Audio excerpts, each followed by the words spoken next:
Hey there guys, and welcome back to Alex Invest. Today the markets are a pretty damn red, but one stock that is actually slightly green today is MVMD, and that's what I want to talk to you guys about today. The reason it's likely green today is because of Fomo Friday. Now I realized Fomo Friday is not actually a thing, so I wanted to just kind of explain that quickly. And basically how I see it is, and this is kind of a general rule in the stock market too, you don't want to buy on Fridays because that's generally when people buy stocks, because there's news coming out on the weekend potentially, and other reasons that people are FOMOing into stocks.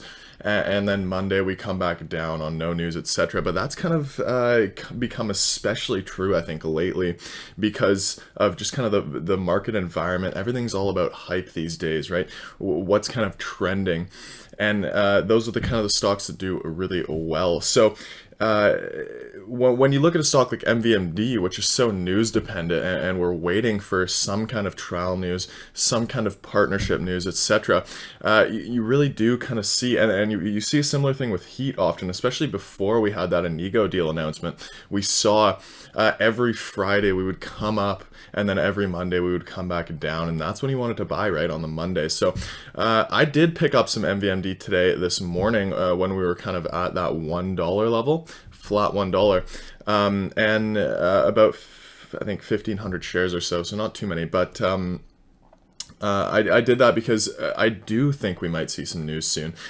because just the other day we had Mike Farber talk on NBC LA about Pfizer and their new COVID pill, which is coming out. And I thought that was quite interesting because, why would Mike Farber, working for MVMD and kind of the inventor of this quick sell technology, be talking about Pfizer randomly on NBC LA?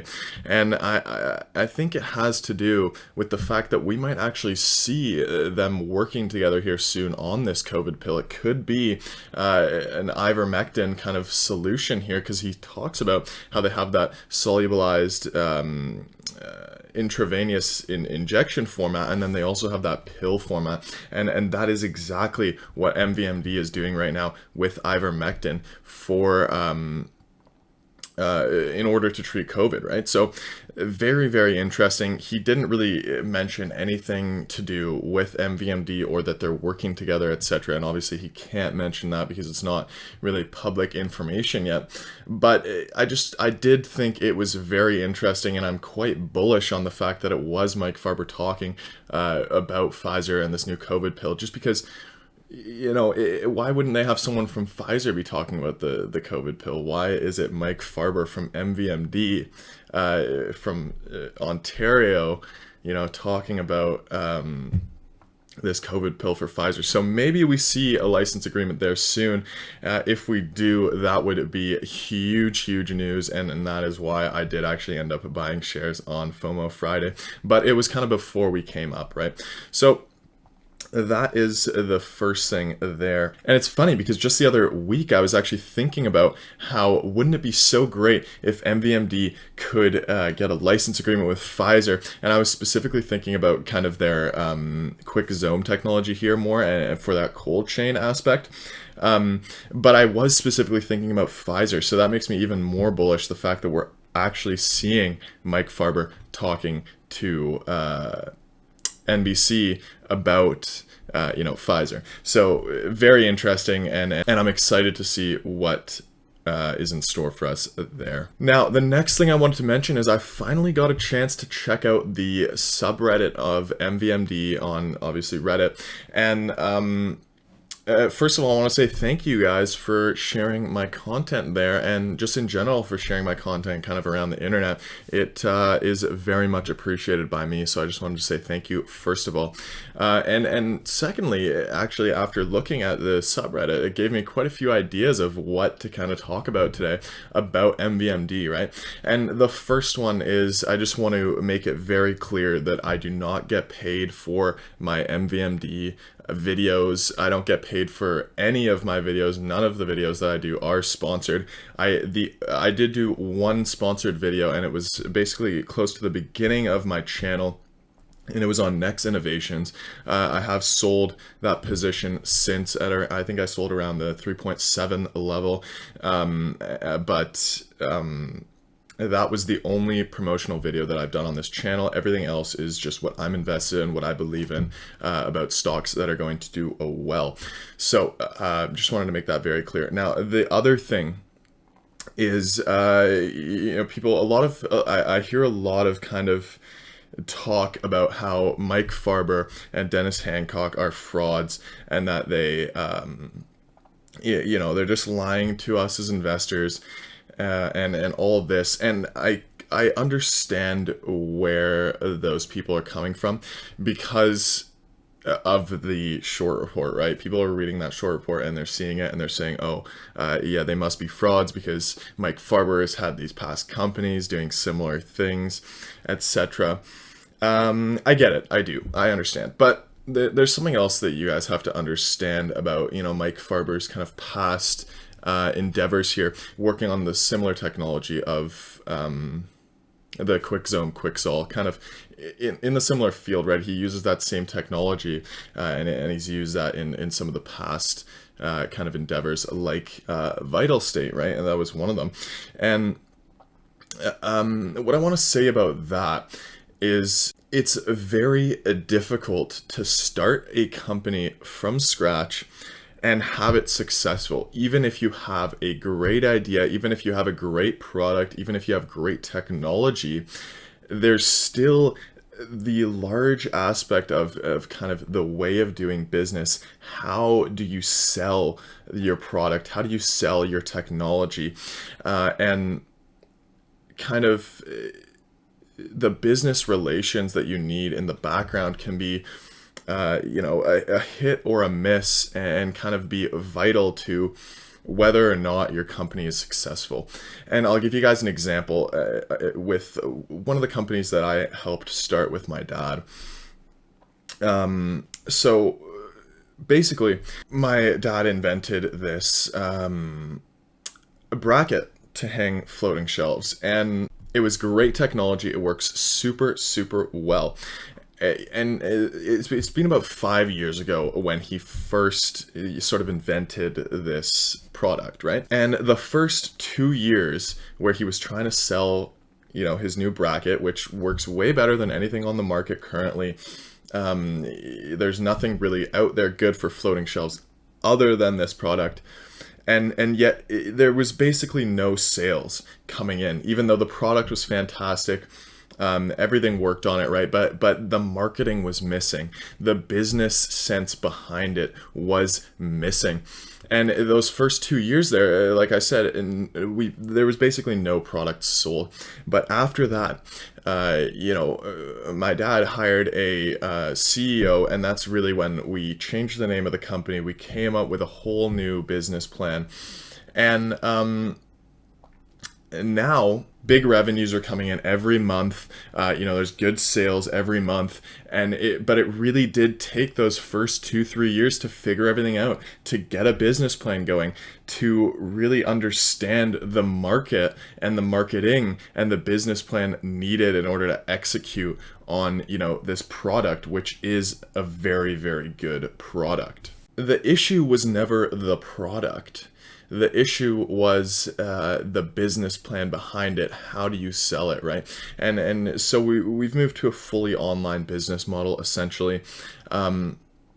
Just selling the bracket, not selling shelves with it, right? And all these things are kind of learning processes, but there has to be a proper business plan, proper marketing, and all of this in order to make a product work. And that could be and is likely some of the reasons why in the past Mike Farber has not seen success with his technology. And that is, I think, very, very important to note, and that's where Dennis Hancock comes in as the CEO.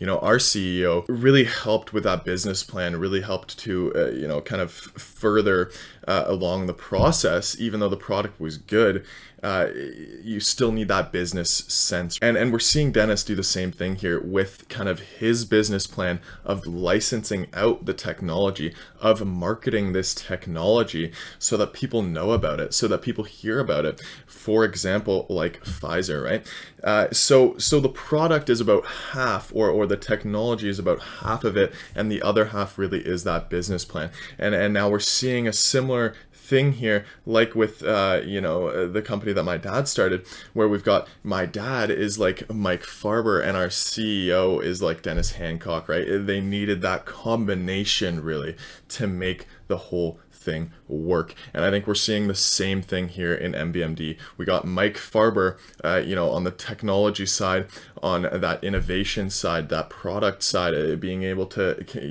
have that technology, that better technology than what's currently out there. And then we've got Dennis on the side, the CEO side, the business plan side, the marketing side, and both of those are equally important to have a successful business.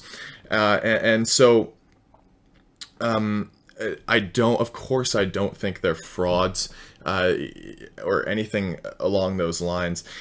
And I think actually now, because of their combination efforts here, we're going to see some big moves in MVMD with this kind of licensing business plan that they have, kind of execute on a business plan that actually works for the kind of product or technology that Mike Farber has invented here. Yes, I think they could sort of include a few more things on their website, like, for example, some more patent information, for sure. I think they could include some more kind of specific details towards what they're doing with regards to their technology. Some actual numbers would be nice to see. Some actual trials and studies would be nice to see on there instead of just kind of news. But that is just not the case. But I don't think that they're lying about anything that they're doing. And what's really, really going to show us whether or not they are kind of fully truthful here is going to be the next few weeks, is going to be whether or not we get some news on any partnership, on any of the trials that are going to be coming out very, very soon here. And I think that we will before we see that TSXV listing. Now, the other thing I wanted to mention is about short reports in general, because we have seen an MVMD short report, we have seen an Extra short report, and we have seen now a PYR short report, and Mariner Research, the same people that did a short report on Extra, did a short report on PYR, right, pyrogenesis. And it's interesting because I mentioned in the video that I did on Mariner Research, I believe it was the first one, how we are going to see a lot of short reports coming out in sort of the next few months. This is what I was saying, because these short sellers are playing on investor fears and on investors' emotions. And while the market is not doing well, or not as well as what we were used to for the past year, it's easy for short companies or short sellers like Mariner Research to come out, bring out a completely bogus report on a company and have it tank so that they can make money, because investors are already scared of the current market environment. And it's very, very wrong. And I think it's horrible, to do this to investors, to people in general. And that's why, certain short sellers I really am against, like Mariner Research as an example, or like the same, or like the short seller that did a report on MVMD too. Most of it is lies. Most of it is inaccurate information that is construed in a way that makes you think that the company is not telling you the truth, but that is generally not the case, especially when they're short sellers who don't mention anyone's name, who don't have an address, who are pretty much hiding behind the internet so that they can't get caught or so they can't be held liable for their actions. So just watch out for that in the meantime. I'm super bullish, especially with Mike Farber talking about Pfizer and the COVID pill. That makes me very, very bullish as well. And that's pretty much going to do it for the video today, guys. I just want to talk to you guys really about those kind of things there today.